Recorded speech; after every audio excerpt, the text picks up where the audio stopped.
안녕하십니까. 예.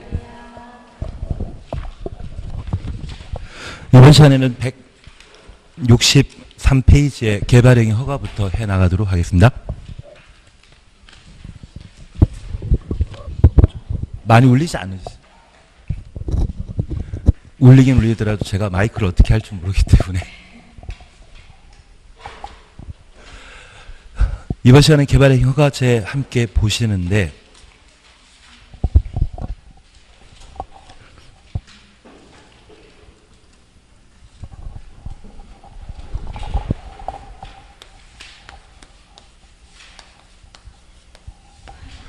우리가 지금 함께 공부하시는 게 국토계획법입니다.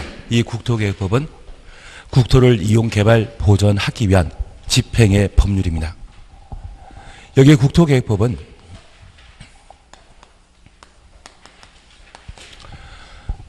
도시군관리계획이라는 집행계획을 수립하고 집행하는 방법이 있습니다. 그래서 도시군관리계획을 결정할 수 있는 세 번째 내용으로 기반들의 설치를 도시군관리계획으로 결정하게 되면 도시군계획시설이고, 이를 설치, 정비, 개량하는 것을 도시군계획시설 사업이라 표현하게 됩니다.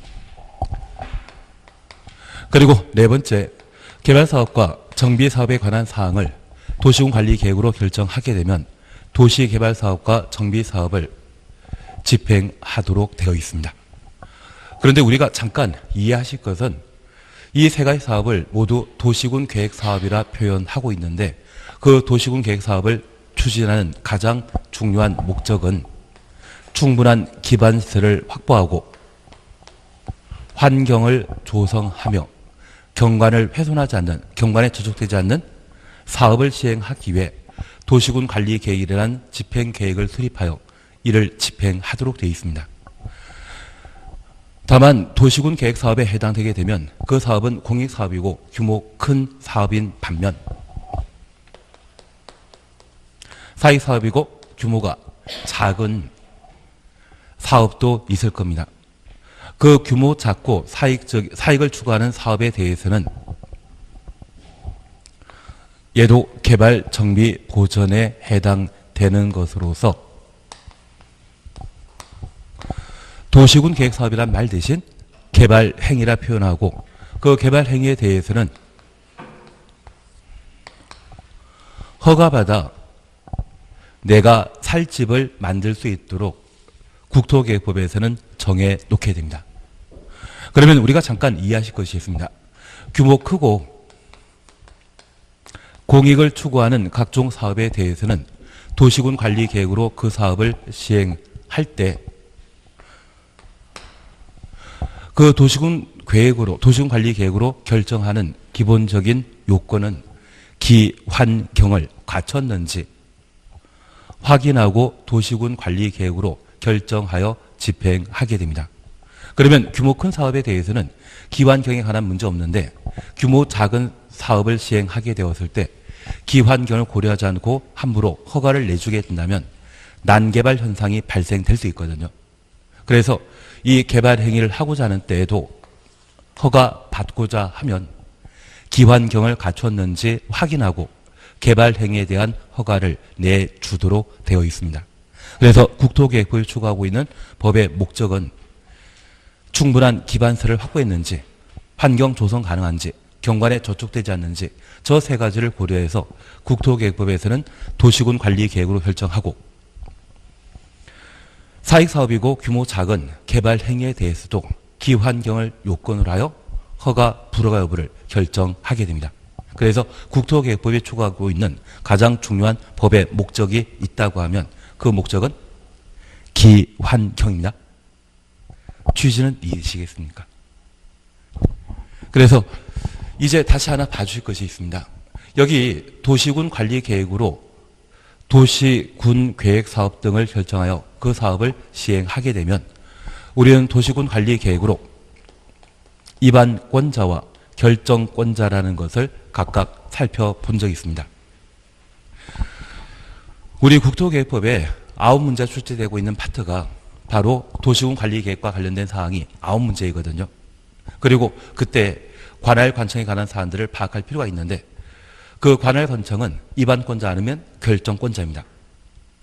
그래서 입안권자와 관련되어서는 국토교통부 장관, 시도의사, 시장 군수로 끝나게 되면 입안권자이고 국토교통부 장관, 시도의사, 대도시장 끝난다고 하면 결정권자라는 것을 구분하시는데 우리 국토계획법에서 입안권자가 처리하는 업무, 관할은 딱 3개라는 것을 다시 한번 기억해 주셔야 됩니다. 지역노선 작성하는 것, 단계율평에 수립하는 것, 도시군개설 사업의 시행자, 그 3가지에 대해서는 모두 입안권자인데 나머지는 모두 결정권자의 업무 영역이 되게 됩니다.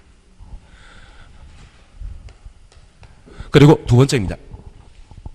우리 국토계획법에 공익사업이 아닌 사익사업, 규모 큰 사업이 아닌 작은 사업을 시행하게 된다면 이도 하나의 집행이거든요. 저 집행은 무엇을 단위로 집행하는지를 다시 한번 이해해 주셔야 됩니다. 우리 국토계획법은 국가 단위로 집행한다. 도시, 군 단위로 집행한다. 도시, 군 단위로 집행하게 됩니다.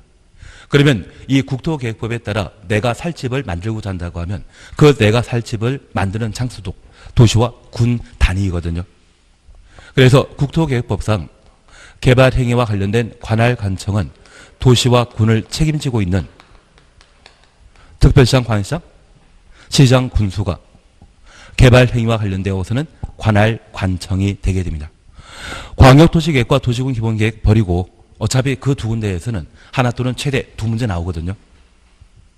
그러면 11문제 출제되고 있는 것이 개발행위 허가 파트와 도시군 관리 계획에 따른 집행에 관한 내용을 시험에 내게 되는데 그 11문제 중에 9문제가 보통 도시군 관리 계획과 관계된 사항에서 시험이 출제됩니다. 도시군 관리 계획과 관련된 관할 관청은 누구이다? 입안권자 아니면 결정권자라는 것 기억해 주시고 여기 개발행위 허가 파트와 관련되어서는 관할 관청은 누구이다? 특광치군인데 저 개발행위는 내가 지금 살고 있는 집 있지 않습니까? 그 집을 만드는 사업을 개발행위라 하고 저 개발행위가 이루어지는 것은 도시, 군 단위로 이루어지기 때문에 개발행위 허가와 관련된 관할 관청은 특광치군입니다. 여기는 국토교통부 장관이나 도지사가 나오는 것 아닙니다. 딱 한 군데 빼고는 개발행위와 관련된 문제를 내가 풀고 있다고 하면 여기에서는 국도가 나오면 그 집은 무조건 틀린 것으로 잡아내셔야 됩니다. 조금 구분되시겠습니까? 그래서 우리가 지금 집행이라고 하는 것을 파악해 주시는 게 필요합니다. 저 집행은 사업하는 것을 집행이라는데 공익을 추구하는 사업과 사익을 추구하는 사업으로 나뉘게 되었을 때 공익을 추구하는 사업은 도시군 관리 계획으로 결정해서 시행하는 사업이고요. 사익을 추구하는 사업이라고 하면 허가 받아 사업을 하는 겁니다. 그러면 그 허가나 또는 도시군 관리 계획을 결정하게 되었을 때 도시군 관리 계획을 결정하게 되는 요건이나 허가 요건이라는 게 있지 않겠습니까? 가장 중요한 요건은 무엇이다? 기환경입니다. 만약 우리 주변에 건물을 하나 만들게 되면 그 건물은 안전성을 담보하는 것도 필요하지만 전기, 수도, 도로 등이 충분히 갖춰지게 되는지 기반시설 확보 여부에 대해서도 고려해서 허가 여부를 결정해야 될 겁니다. 안전과 관련된 사항은 건축법에서 따지는 주요한 목표이고 국토계획법에서는 안전성에 대해서는 일단 무시하고 살만한지 그걸 고려해서 기환경에 관한 사항을 도시군 관리 계획 결정과 개발행 허가에 대한 주요 요건으로 정해 놓게 됩니다. 그래서 국토계획법에 추구하고 있는 중요한 지표는 무엇이다? 기환경이라는 것 파악해 주셔야 됩니다. 만약 도시군 관리 계획으로 집행하는 사업이라고 하면 도시군 계획 사업이라 표현하게 되는데 이를 입안하고 결정하는 둘 행정청이 있습니다. 그래서 입안권자와 결정권자라는 것을 구분하시면서 입안권자 등장하는 것은 딱 3군데라는 것을 다시 한번 감지해 주셔야 됩니다. 지원도를 작성하는 것과 단계별 집행계획 수립하는 것 그리고 도시군 계획설 사업의 시행자 그 3가지 경우에만 입안권자이고 나머지 인허가와 관련된 관할 관청은 결정권자라는 것을 파악해 놓습니다. 그리고 사익사업인 이 개발행위 허가를 진행하게 된다고 하면 도시 군 단위로 집행하기 때문에 관할관청은 특광시군만 나오는 것이고 국토교통부 장관과 도의사는 등장한다? 없다. 없다라는 것 잡아내셔야 됩니다. 그러면 첫 번째 우리가 봐주실 것이 있습니다. 여기 개발 행위는 우리 주변에 내가 살 집을 만들거나 또는 백화점을 만들게 된다고 하면 그것을 개발 행위라 표현하게 됩니다. 만약 우리 주변에 공장이라는 것을 하나 만들게 된다면 그 공장은 기반 시설이다 아니다? 아닙니다. 내가 사는 집도 기반시설 아닙니다. 그러한 것들을 이용하기 위해 필요한 필수시설들을 기반시설이라 하고 주택이나 공장 등은 개발행위 허가 대상인 건축물 건축에 해당하게 됩니다.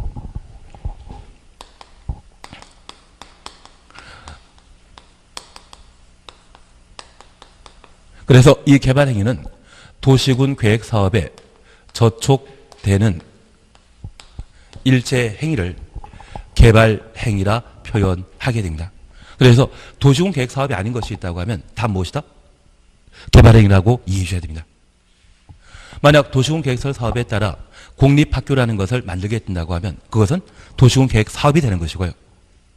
반면에 사립학교를 만든다고 하면 그 사립학교는 기반설이지만 그 기반설은 뭐 받고? 허가받고 만들게 되거든요. 그것은 도시군 계획 사업이 못 됩니다.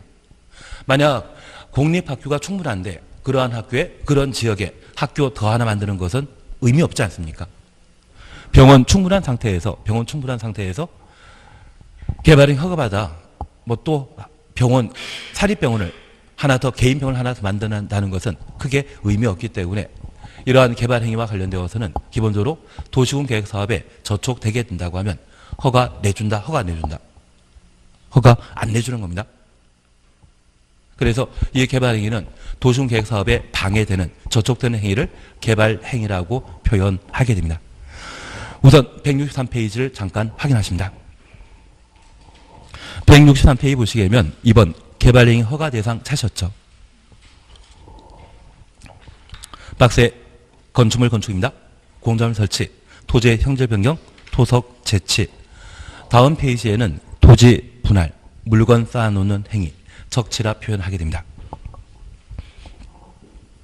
그리고 옆에 페이지 보시게 되면 3번 찾으셨죠?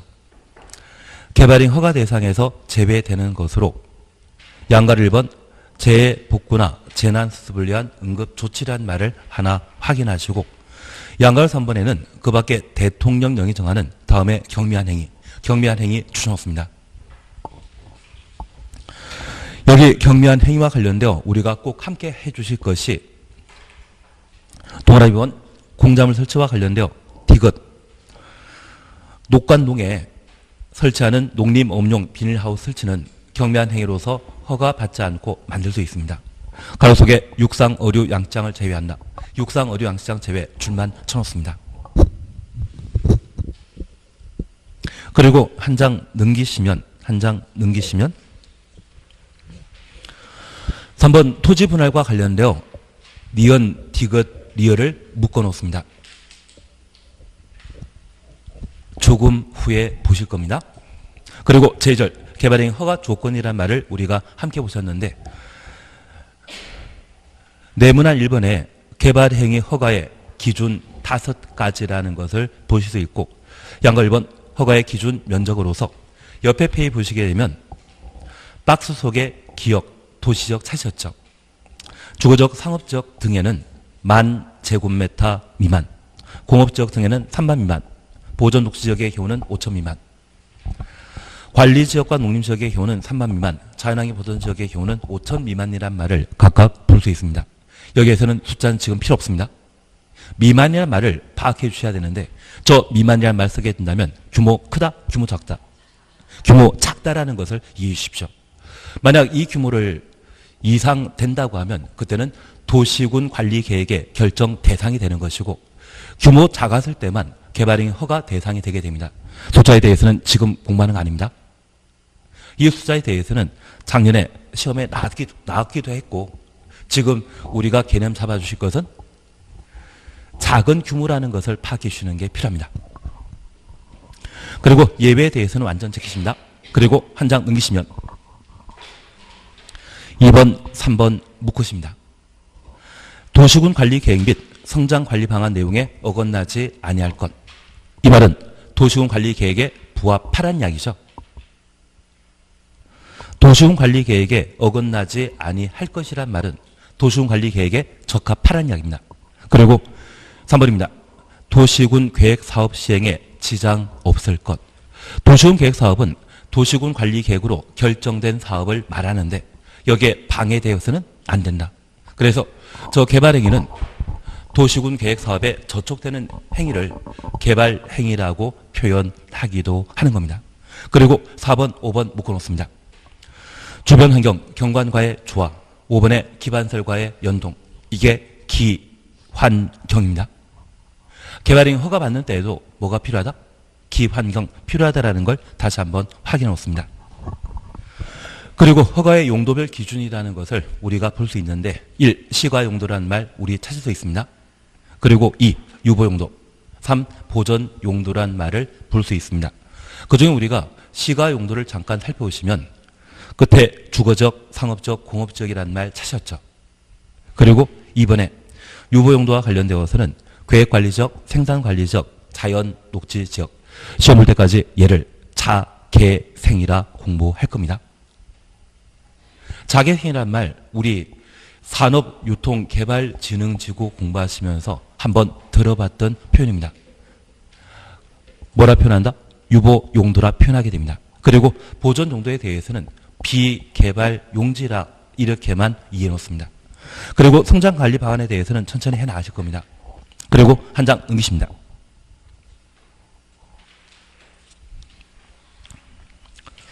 제3절 개발행위 허가 절차와 관련되어 1. 허가 신청이란 말 찾으셨죠? 개발행위 하려는 자는 그 개발행위에 따른 기반설의 설치나 기반설부터 가로 열어놓습니다. 그에 필요한 용지 확보, 위해 방지, 환경오염 방지, 경관, 조경, 조경까지 가로 닫아놓습니다. 기환경이란 말 확인되시겠습니까? 위해 방지란 말이 추가되지만 기본적으로 기환경입니다. 기환경에 관한 계획서 첨부하여 신청서를 개발행 허가권자에게 제출하여야 한다. 그리고 2번 허가 절차와 관련되어 1심이 있고 근데 심의와 관련된 사항 다음 페이지 보시게 되면 한 장 반을 넘지 않습니까? 이게 시험에 나오게 되면 그냥 깔끔하게 틀려주는 게 마음 편합니다. 이걸 어느새 외우고 있겠습니까? 만약 우리가 한 10회독 이상 된다고 하면 얘를 쉽게 정리할 수 있거든요. 근데 10회독 되기 전까지는 이게 국토계획법 단독으로 처리되는 것이 아니라 다른 법률 내용도 충분히 숙지해야만 가능한 파트입니다. 그래서 가끔 틀리라고 출제하는 문제가 있는데 그 틀리라고 출제하는 문제는 가뿐하게 틀려주는 것도 괜찮습니다. 나중에 나는 꼭 90점 넘어야 되겠다 그런 생각 드시면 그때는 같이 해볼 만합니다. 한 장 넘기십니다. 한 장 넘기십니다. 근데 지금 우리 실력이면 한 70점은 나오십니다. 문제 풀어보니까 실력 대단하시던데요. 아닙니다. 70점 분명히 나옵니다. 이렇게 하시면 한 장 넘기십니다. 양가로 2번 결정 통지라는 말 찾으셨죠?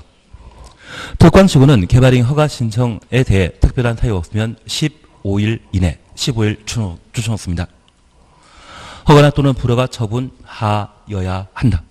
가로 속에 심의 거치거나 협의하는 경우 협의 또는 심의 기간을 제외한다. 사실 개발행 허가 신청하게 되면 심의에 관한 절차를 거치지 않았을 때 보통 6개월 정도 처리 기간을 소요합니다. 만약 심의에 관한 절차를 거치게 된다고 하면 그때는 8개월에서 1년 정도 개발행위 허가 절차가 진행되게 되는데 액면은 8개월, 6개월이 아니라 15일. 그리고 3. 조건보가라는 말을 우리가 볼 수 있고 특별히 이번 이행보증금 찾으셨죠? 이행보증금은 공공이 내는 것입니까? 민간만 내는 것입니까? 민간만. 지금 이렇게 답변할 정도라고 하면 실력 대단히 쌓이신 겁니다.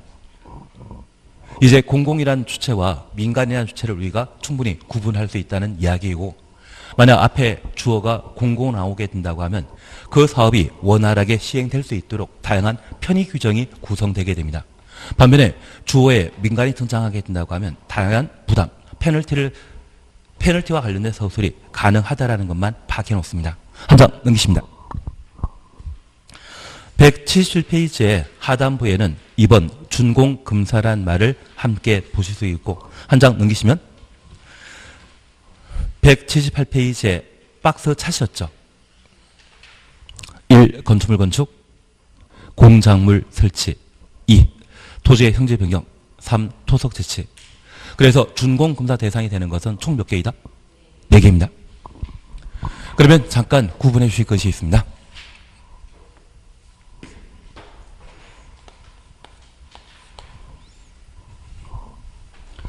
우선 개발행 허가 파트는 2문제가 시험에 나오게 됩니다. 그리고 시험 문제 하나 나오는 것은 고정되어 있습니다. 우리가 아마 다음 시간에 공부하실 내용으로 기반설 부담구역과 기반설 부담구역에 수립하게 되는 기반설 설치 계획에 관한 내용을 시험에 내게 됩니다. 무조건 하나는 고정되어 있습니다. 이제 남아있는 한 문제가 성장 관리 방안에 관한 내용을 시험에 낼 텐지, 또는 개발행 허가와 관련된 기본적인 내용을 시험에 내는지, 그 둘 중에 하나를 찾아가는 것이 우리가 이 범위에서 공부할 내용이 되게 됩니다.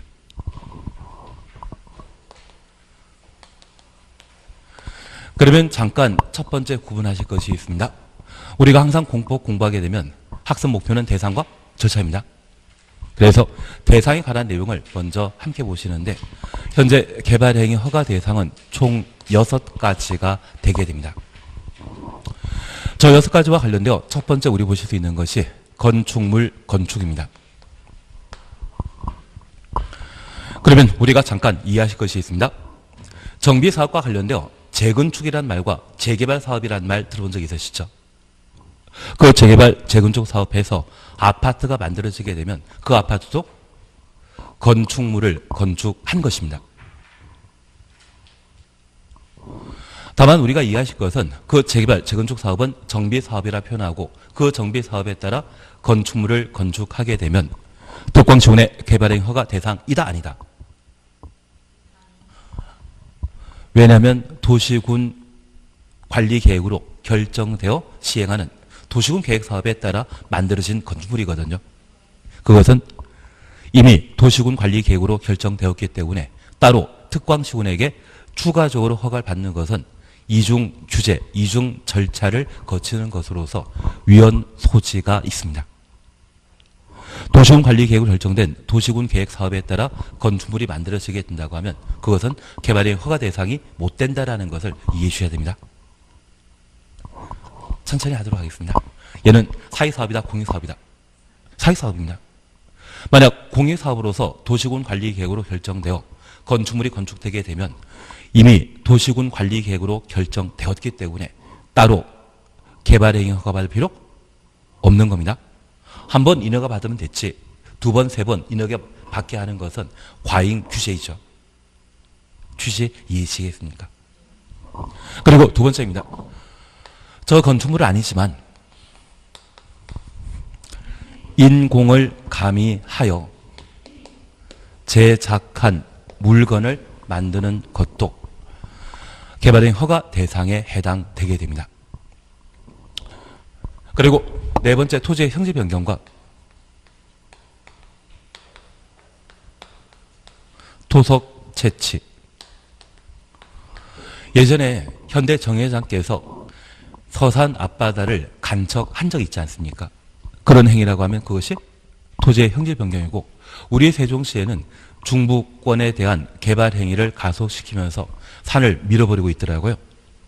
산 밀어버리는 행위가 있다고 하면 그것도 형질 변경이 되게 됩니다. 제석장도 가끔 보신 적 있으십니까?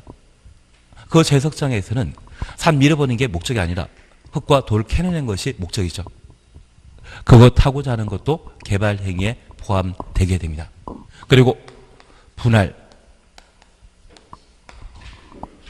집원 100번째 토지 소유자가 사망하셔서 자제분 두 분에게 땅을 상속하게 하면 100-1번지와 100-2번지로 분필되는 경우가 있거든요. 그쪽에는 것을 뭐란다? 분할이라 표현하게 됩니다. 그리고 물건 쌓아놓는 행위, 적시입니다. 만약 우리가 차를 이용하다 이동하면서 주차장에 차를 세워놓게 된다고 하면 그 차 세워놓는 것도 물건 쌓아놓는 행위에 해당되게 됩니다. 그리고 가끔 주말에 쓰레기 분리수거하시게 되면 쓰레기를 쌓아놓는 경우도 있지 않습니까? 그것도 뭐다? 적치에 해당하게 됩니다. 그러면 여기 분할 적치의 경우에는 공사를 수반하는 행위입니까? 공사 없이 할 수 있는 행위입니까? 공사 없이 할 수 있는 행위입니다. 만약 공사를 수반하게 된다면 저 공사와 관련된 설계 도면 확보해야 되고 포크레인으로 땅 좀 파야 되거든요. 분할 적재의 경우는 공사 없이 이루어질 수 있는 행위라는 것 이해해 주시고, 반면 이 네 가지의 경우는 일정한 설계 도면 확보하고 저 설계 도면대로 공사를 직접 시행할 필요가 있습니다. 그러면 이런 공사를 수반하는 이 네 가지의 경우는 개발 행위 허가 받고 그 공사가 모두 완료되었을 때 허가받은 대로 공사가 이루어졌는지 확인할 필요 있지 않습니까? 그 확인한 절차를 준공검사를 하고 저 준공검사에 합격하게 되면 문제없지만 불합격하게 되면 재시공을 명령받게 됩니다. 그래서 내가 5층짜리 건물 만들고자 했는데 5층짜리 아닌 10층짜리 만들었다고 하면 그냥 준공사 통과시켜 주겠습니까? 다시 만들라 하겠습니까? 다시 만들라 하게 됩니다. 그래서 우리 세종시에는 아주 훌륭한 건설회사 한 곳 있습니다. 모아건설이라고 있는데 그 모아건설에서 우리 2008년도에 초창기 세종시를 개발하게 되었을 때 우리 세종시 개발 사업에 대해서는 누구도 성공할 것이라 예측하지 못했습니다. 그래서 한참 택지 개발하고 택지 공급하고자 하는데 일군 건설업체인 현대, 대림, 대우건설 이쪽에서 택지 분양을 안 받았습니다. 그 당시에 3군 건설업체에 해당되는 모아건설에서 이쪽에 택지 공급받아 아파트를 만들게 되었는데 그 당시에 공사 자재비가 급등하다 보니 공사 대금을 인상해 달라고 하는 시공사의 요구에 응하지 않아 시공사가 철근 집어넣지 않고 아파트 만든 적이 있거든요. 그리고 그 시공사 속에 있던 직원이 부당 해고 당하셨는데 그분께서 나중에 입주자 대표 회의 찾아가가지고 이 아파트에는 철근 들어가지 않았다고 이야기를 하셨다고 합니다. 실제 벽을 뚫어보니까 철근 안 들어갔다고 하던데요. 그리고 모아건설에서는 싹 밀어버리고 새 아파트를 만들게 되었습니다. 세간의 이목이 워낙 집중되다 보니 이번에 만든 것은 100% 건축 기준에 따라 만들어 놨습니다. 그래서 예전에 포항 지진 사건 발생했을 때 많은 건물이 훼손되었지만 박 회장이 만드신 포항공대 건물은 거의 무너지지 않았거든요. 아마 그렇게 튼튼한 게 세종시의 그곳이 아닌가 싶습니다. 그래서 제 생각에는 한 60년 동안은 까딱하지 않고 잘 이용할 수 있는 곳이 그곳이 될 겁니다. 나중에 좋은 아파트 권해주실 일이 있다고 하면 꼭 그곳을. 대신 그분들은 항상 생각하시는 게 한 3, 40년 지나 살다 보면 이거 재건축해야 되는데 언제 무너질까 그 생각하면서 아무 문제 없는 벽을 망치로 몇 번씩 두드리는 분도 계실 겁니다. 그래도 까딱 웃을 겁니다. 예, 그래서 우리가 잠깐 이해해 주실 것은 그런 공사가 모두 이루어지는 경우라면 준공공사에 관한 절차를 거치는데 분할 적치는 준공공사 한다 안 한다? 안 하는 겁니다. 그래서 만약 토속 채취 공사가 완료되게 되면 준공검사 받아야 된다. 맞습니다. 토지 분할을 완료하게 되면 준공검사 받아야 된다? 틀립니다. 이 두 가지에 대해서는 준공검사 대상이 못 된다라는 것을 파악해 주셔야 됩니다. 이해는 되시겠습니까? 그리고 두 번째 우리 봐주실 것이 있습니다. 이 파트가 시험에 나오게 된다고 하면 개발행위 허가 대상에 포함되는 것과 개발행위 허가 대상에 포함되지 않는 것, 허가 없이 그냥 할 수 있는 것을 구분하라고 시험에 내게 됩니다. 과거 수차례 기출문제에 다루어졌던 다양한 경미한 사항에 관한 내용들을 살펴보다 보면 네 가지가 자주 시험에 반복되게 됩니다. 그 첫 번째가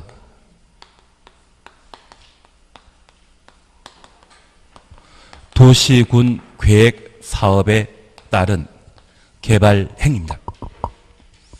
여기 도시군 계획 사업은 도시군 계획 시설 사업과 도시개발 사업, 정비 사업 이 세 가지를 도시군 계획 사업이라 하고, 특별히 도시군 계획설 사업에 따라 건축되는 학교, 도시군 계획설 사업에 따라 만들어지는 학교라고 하면 걔는 사립학교이겠습니까? 공립학교이겠습니까?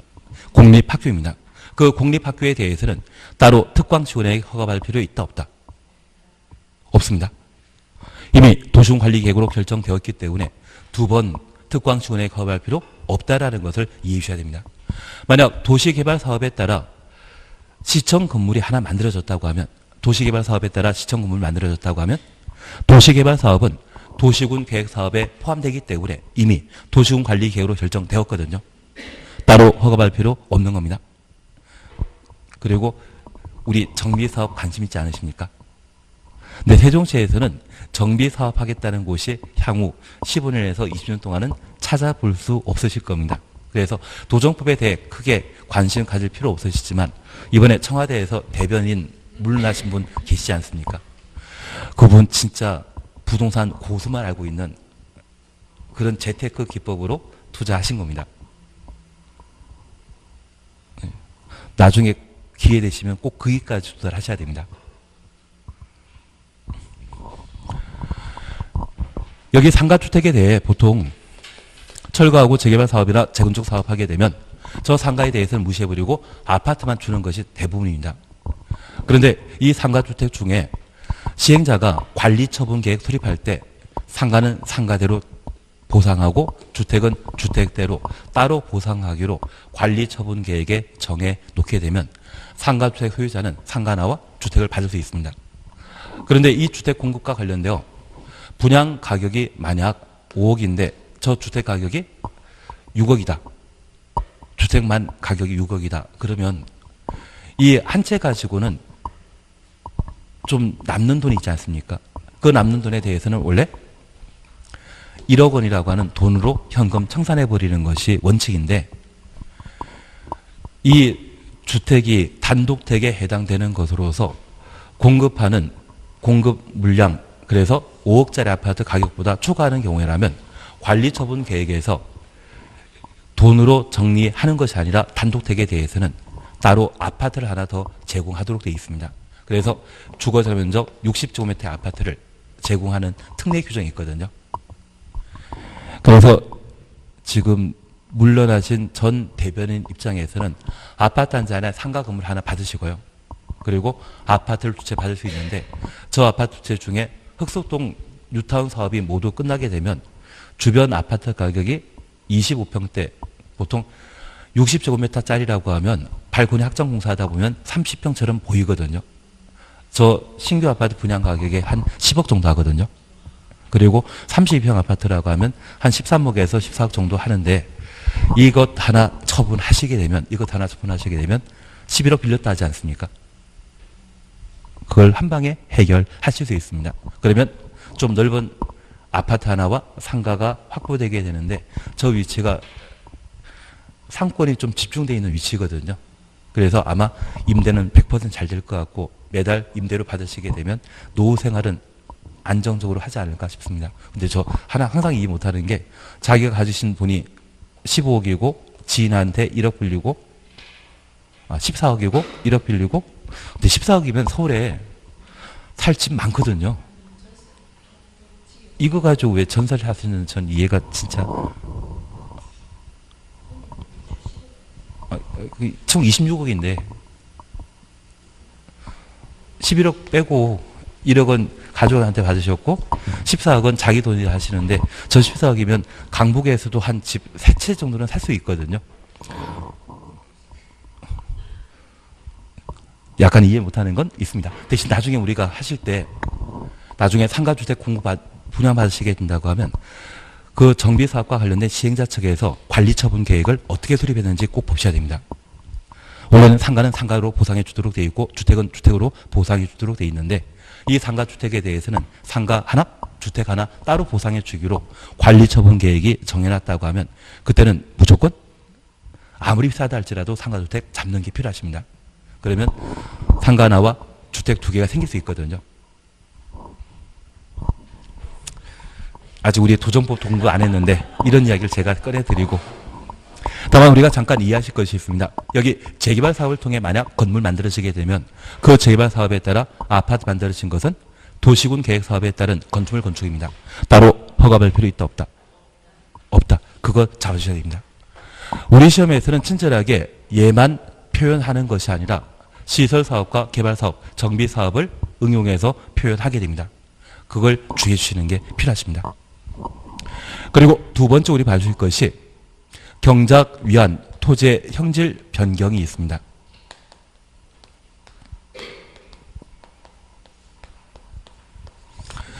경작 위한 토지의 형질 변경에 대해서는 허가 없이 할 수 있습니다. 우리 공법에서는 사람을 두 가지 측면으로 보고 있습니다. 도시인과 농업인. 우리 공법에서는 저 도시인과 농업인을 똑같이 취급한다? 서로 달리 취급한다. 달리 취급하는 것으로 파악해 주셔야 됩니다. 그러면 우리가 민주주의 국가로서 평등을 헌법 이념으로 채택하고 있는데, 헌법에 규정되어 있는 평등은 절대적 평등을 추구하겠습니까? 상대적 평등을 추구하고 있겠습니까? 상대적 평등을 추구하게 됩니다. 그래서 같은 국민이라 할지라도 좀 생활이 어려운 농업인에 대해서는 편의 규정을 마련하고 있는 것이 특징입니다. 그래서 이 형질 변경하게 되었을 때 도시인에 대해서는 빡빡하게 대하는 반면 농사 짓는 데 필요한 경작 위한 토지 형질 변경에 대해서는 좀 폭넓은 혜택을 주는 것이 특징입니다. 경작 위한 토지 형질 변경은 누가 하겠습니까? 농업인이 한다라는 것 기억해 주시고, 이와 관련되어서는 허가 없이 그냥 할 수 있다. 그렇게 파악해 주셔야 됩니다. 그리고 세 번째 우리 보시는 게 재해 복구, 재난 수습을 위한 개발 행위라고 하면 허가 없이 할 수 있습니다. 그래서 홍수가 발생해서 많은 이재민이 양성되었다고 하면 저 이재민을 수용하기 위한 임시 거주시설로서 우리 체육관 비슷한 시설을 만들 수 있거든요. 그 체육관 규모가 1000평, 2000평짜리라고 하면 그것은 허가 없이 할 수 있습니다. 만약 허가받고 해야 되는 큰 규모의 개발 사업이라 하면 개발인 허가 신청하게 되면 처리 기간은 며칠이다? 15일 걸리거든요. 그리고 정상적인 기간 따지게 되면 6개월 뒤나 임시 거주시설이 만들어지게 됩니다. 그것 필요 없지 않겠습니까?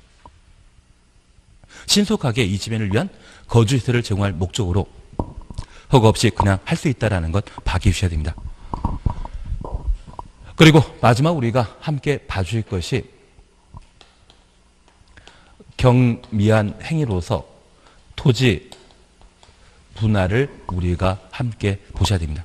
그래서 이 네 가지를 한번 정리해 주시는 게 자주 시험에 나오게 되는 시험거리가 되게 됩니다. 그래서 우선 우리가 함께 봐주실 것으로서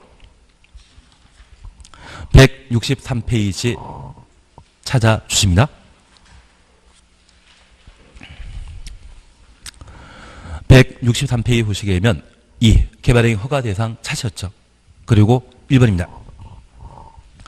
다음 각호 하나에 해당되는 행위를 하려는 자는 특별시장, 광역시장, 시장, 군수에 허가 받아야 한다. 그래서 특별시장부터 가로 속에 개발행위 허가까지 가로 해놓습니다. 개발 행위와 관련된 관할관청은 누구이다? 특광시군입니다.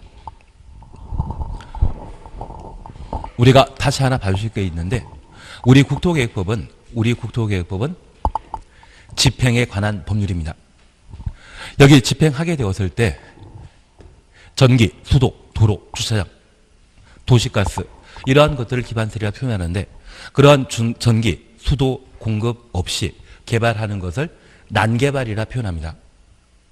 지금 우리 세종시 인구가 딱 30만 명인데 저 30만 명만 사용할 수 있는 전기 시설과 수도 시설을 공급하고 있는 중입니다.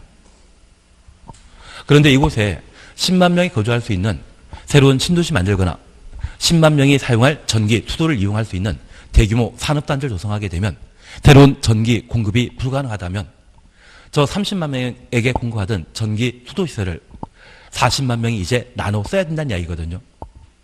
정상적으로 전기 수도 공급이 가능하겠습니까? 단전 단수가 이루어지겠습니까? 단전 단수가 이루어지게 될 겁니다. 그런 개발 사업은 하면 된다 안 된다? 만약 그런 개발 사업을 강행했다고 하면 그것은 아무런 계획 없이 개발 사업 시행한 것으로 난개발이라 표현하게 됩니다. 그러면 우리 세종시에 대규모 개발 사업은 도시군 관리 계획을 결정해서 시행하겠지만 저 소규모 개발 사업을 이런 기환경 고려하지 않고 함부로 개발행위 허가 내주게 된다고 하면 그 소규모가 나중에 누적되게 되면 아주 큰 규모가 되어버리거든요. 더 이상 새로운 전기 공급 또는 수도 공급이 없는 상태에서 그런 소규모 개발 사업이 집중적으로 누적되다 보면 사람 살지 못하는 그런 환경이 되어버릴 겁니다. 그런 난개발 방지할 목적으로 개발행 허가 시에도 기환경을 고려해서 허가 여부를 결정하는 겁니다. 취지 이해하시겠습니까? 나중에 다시 한번 또 기회 닿으면 보시는 겁니다. 그러면 우리가 잠깐 이해하실 것이 있습니다. 이런 개발 행위와 관련되어서는 어디를 단위로 집행하고 있다? 어디 단위로 집행하고 있습니까? 우리 국토계획법은 중앙 단위로 집행하는 것이 아니라 국토계획법은 지방 단위로 집행하는 것이 특징입니다. 그래서 지방 단위로 집행하기 때문에 도시군 관리계획으로 집행계획 수립해서 집행하도록 되어 있고요. 저 소규모 사익사업도 도시군 단위로 집행하기 때문에 저 도시군을 책임지고 있는 대표시장, 광역시장, 시장, 군수가 개발행위에 대한 관할 관청이 되게 됩니다. 만약 도시군 관리계획과 관련된 관할 관청은 항상 입안권자 아니면 결정권자이지만 개발행위와 관련된 관할 관청은 도시군 단위로 집행하기 때문에 국도 들어가는 거 아닙니다. 국도 들어가서는 안 됩니다. 딱 한 군데 빼고는 국도 들어가는 건 아닙니다. 특광주군이 개발행위 허가권자라는 것을 다시 한번 확인해 놓습니다. 그리고 단서를 잠깐 살펴봅니다. 다만 도시군 계획사업에 의한 행위는 그러하지 아니하다. 도시군 계획사업 추천없습니다. 그래서 첫 번째, 통상적인 건축물 건축 등은 개발행위 허가 대상으로서 특광시군의 허가 받도록 되어 있지만 저 도시군 계획사업에 따라 토지를 형질 변경하거나 저 도시군 계획사업에 따라 토지 분할하게 되면 허가 대상 이다 아니다. 도시군 계획사업에 따른 분할, 도시군 계획사업에 따른 토지의 형질 변경, 토석 채취, 도시군 계획사업이란 말 나오게 되면 이미 도시군 관리계획으로 결정되었기 때문에 따로 허가받을 필요 없다라는 것을 이해해 주시는 겁니다. 취지는 이해하시겠습니까? 그래서 건축물 건축, 공작물 설치 있고 토지 형질 변경이라는 말 찾으셨죠? 여기 토지 형질 변경과 관련되어 잠깐 확인해 보겠습니다. 절토, 성토, 정지, 포장, 절토부터 포장까지 가로해 놓으시고 토지의 형상을 변경하는 행위와 토지의 형상 변경 가로해 놓습니다. 공유수면 매립, 공유수면 매립 줄쳐 놓습니다. 그래서 다시 우리 잠깐 살펴보시는 것으로 여기 토지 형질 변경은 토지의 형상 변경과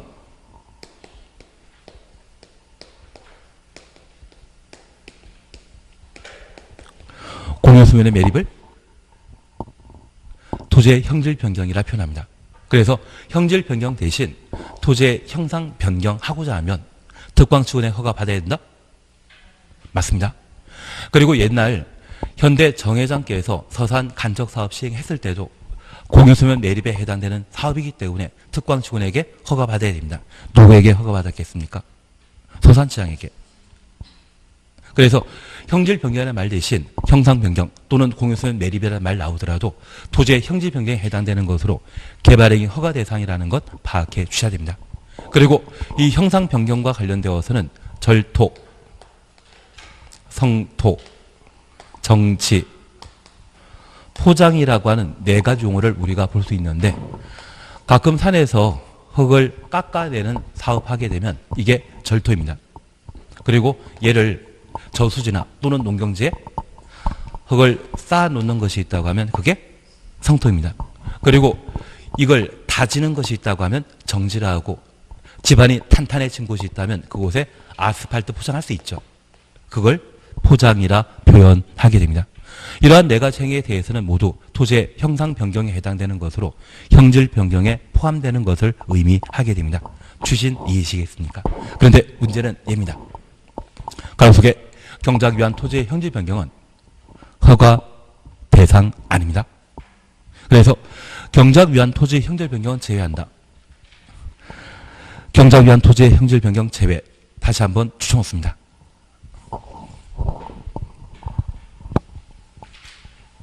그러면 우리가 잠깐 이해하실 것이 있습니다.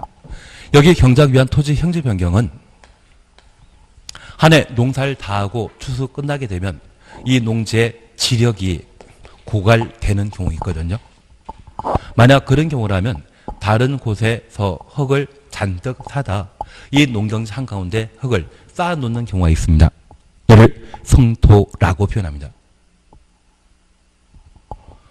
그러면 이런 경작 위한 토지 형질 변경에 대해서는 허가 대상 아닌 겁니다. 이해되시겠습니까? 그런데 저 경작 위한 토지 형질 변경이 지목 변경을 수반하는 경작 위한 토지 형질 변경이 있습니다. 그리고 저 지목 변경하는 것이 전과 답 사이에 지목 변경 수반하는 경작 위한 토지 형질 변경이 있습니다. 만약 첫 번째 경우라면 허가 없이 할 수 있는 토지의 형질 변경에 해당되게 되는데 지목 변경 수반하는 토지의 형질 변경이라면 허가 대상이 되고 전답 사이에 지목 변경 수반하는 경작 위한 토지 형질 변경이라면 허가 없이 할 수 있습니다. 이 문제는 23회 때와 24회 때 우리 시험에 출제되었던 지문들인데 이번 출제위원으로 위촉되신 분이 작년에 시험에 냈거든요. 그분들 출제 경향 보게 되면 제 생각에는 이때 시험 내셨던 분들이 또 위촉된 것 같습니다. 제 생각이기 때문에 틀릴 수 있습니다.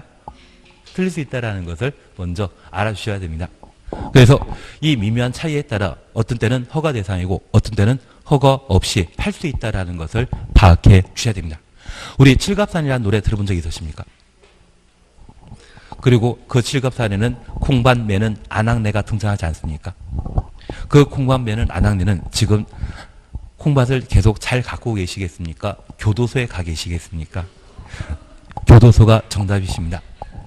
그러면 저 칠갑산은 우리가 기억하시길 임야에 해당되는 것으로서 지목은 임야가 되게 됩니다. 이곳에 경작 위한 토지 형질 변경을 시행했다고 하면 저 지목 임야인 땅에 농사 짓기 위한 전 답으로 농지를 변경했는데 만약 허가 없이 그냥 했다고 하면 그분은 3년 이하의 징역 30만 이하의 벌금에 처하도록 되어 있습니다. 그래서 지목 임야인 산을 지목 전답인 농지로 바꾸기 위한 형질 변경하고자 한다면 산 깎아내고 막 그러지 않았겠습니까? 허가받지 않고 그 일을 하셨다고 하면 교도소에 갈 수밖에 없습니다. 저분은 3년 이하의 징역 30만 이하의 벌금에 처해지게 됩니다. 그래서 칠갑산 처음 등장했을 때 한 몇 달 인기 끌질 못하지 않았습니까? 1년도 채 인기 없었던 것 같은데 제 생각에는 안양대에서 교도소 가시다 보니까 짧게 만짝하고 말아버리지 않았나 싶습니다. 그래서 우리가 이해하실 것은 지목변경 수반하는 임야에서 전답으로 바뀌는 경작 위한 토지 형질 변경에 대해서는 허가 없이 했다가는 교도소 간다라는 것 기억하시고 이런 경우만큼은 반드시 허가 대상이 되게 됩니다. 그런데 우리 농지와 관련되어서는 전답 과소원이라는 말을 들어본 적이 있는데 우리 국토계획법이 만들어진 시점이 2002년도이거든요. 저 2002년도에 국토계획법은 과소원을 운영하게 되면 이 과소원 운영하는 분은 분홍이라 생각했습니다.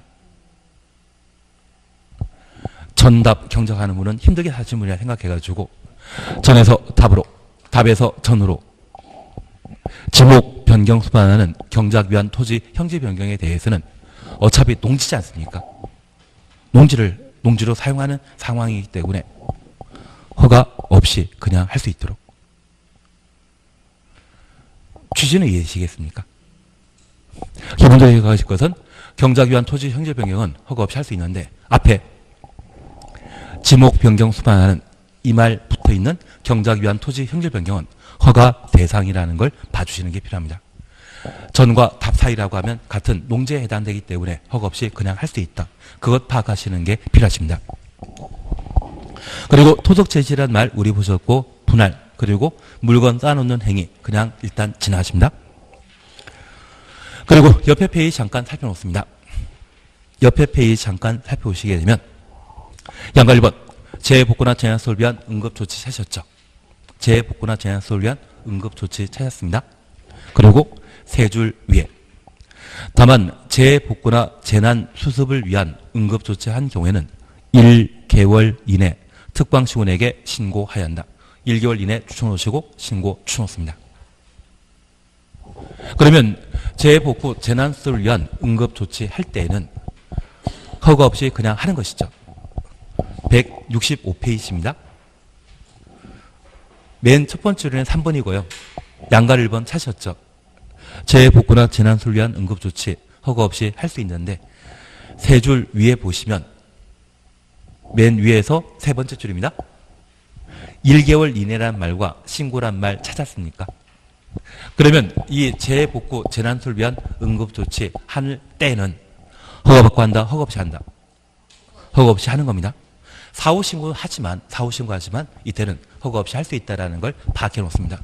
그런데 우리가 이해하시길 저 재난은 미리 예측할 수 있다, 예측 못한다. 예측 못하기 때문에 미리 인허가 발부할 수 있는 상황이 못 됩니다. 그래서 재해와 관련된 사항은 항상 사후신고 대상이라는 것을 잡아놓으시고 국토계획법에서는 1개월 이내 신고하고 할 수 있다. 그렇게만 파악해 놓는 겁니다. 그리고 3번 대통령령이 정하는 경미한 행위 찾으셨죠. 그리고 동그라미 2번 공작물 설치 찾았습니다. 디귿 녹지지역, 관리지역, 농림지역 안에 농림업용 비닐하우스 설치는 허가 없이 할 수 있다.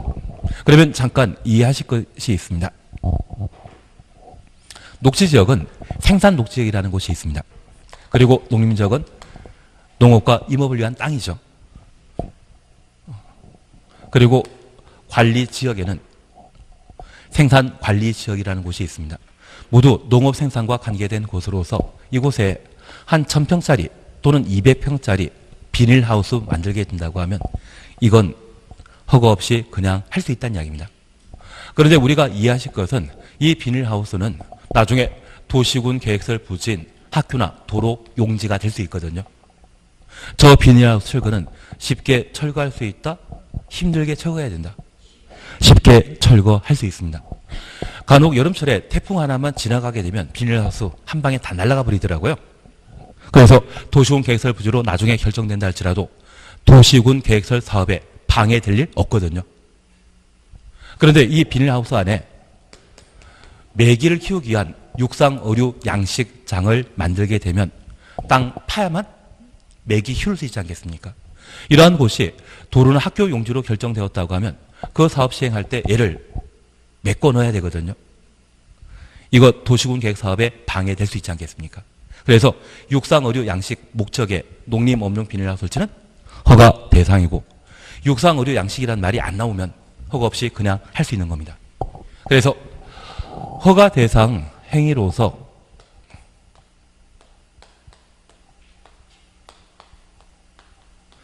육상, 어류, 양식 목적의 농림업용 비닐하우스 설치는 허가 대상이고 이 말 안 나오면 허가 없이 그냥 할 수 있다.